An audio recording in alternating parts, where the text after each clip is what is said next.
Let's talk lottery mining. What are the actual odds of you ever winning that $250,000 prize? Well, it's $250,000 now. How does that stack up with just playing the lottery every day?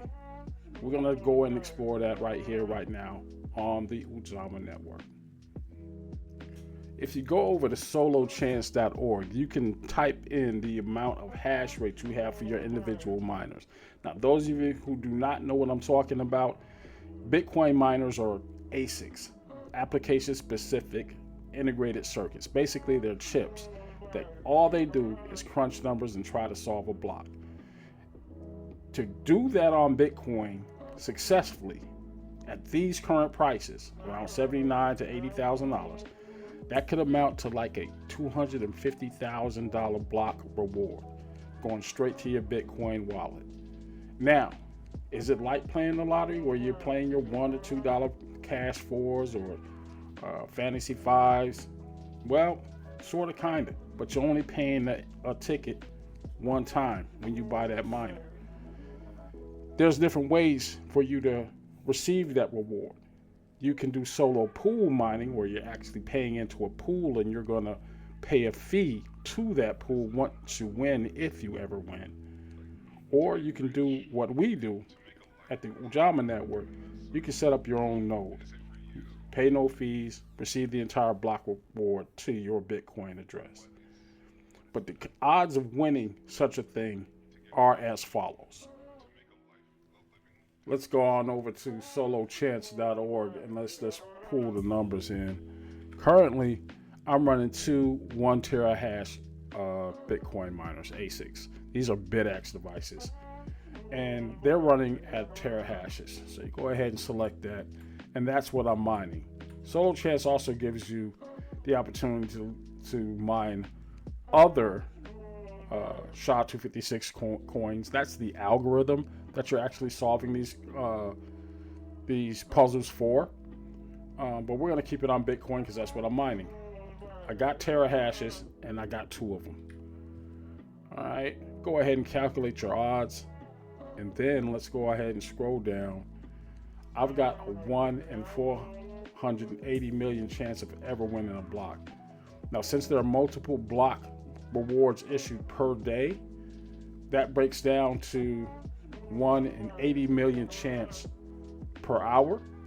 I got a 1 in 3 million chance per day in a week. That runs down to about 1 in 476,000. Now, these odds are a bit lower than a traditional lottery like a Cash 5 or Cash 4. And in comparison, you might think, well, what have you got to lose? I'm also going to be adding another miner, which means I'm going to have another terahash tomorrow, and that drops my increases my chances of winning to 1 in 317,000 every week.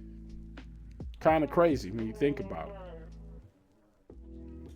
So to break it down even further, there are exactly 144 different drawings, as you could say, if you were comparing this to the daily numbers. Get 144 drawings per day, earning about 450 minted Bitcoins per day. Now, the current block reward being 3.125, that means you're getting 1,406 Bitcoin generated every day, which equates to, at today's price, about $112 million. Now, no one miner is going to win all of those awards in one day. It's broken down against all the other miners on the block. So what that means is $250,000 paid out to 144 different individual drawings to how many miners there are out there on the blockchain. Those are your chances. That's how those chances are calculated. So you're still saying, well, shit, $112 million, and you've only bought one miner. That's your ticket. Each one of those miners are essentially a ticket for that daily drawing, for that 144 daily drawings per day. Now, it stacks up like this against the regular numbers games that you play at your local convenience store.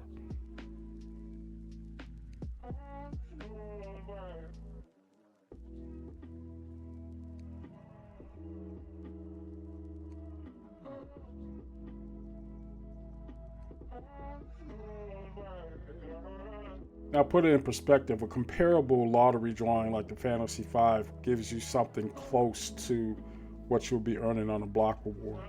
But that's one drawing per day, and it's not always over $50,000. What you're looking at are odds of winning. And with that said, is this good, sound financial advice? Absolutely not. But that's not what you're doing your Bitcoin mining for. This is a hobby. This is supporting the blockchain. This is supporting faster payments. Now, in this age of AI data centers, understand that role that we're playing in that as well. These devices are specific to Bitcoin,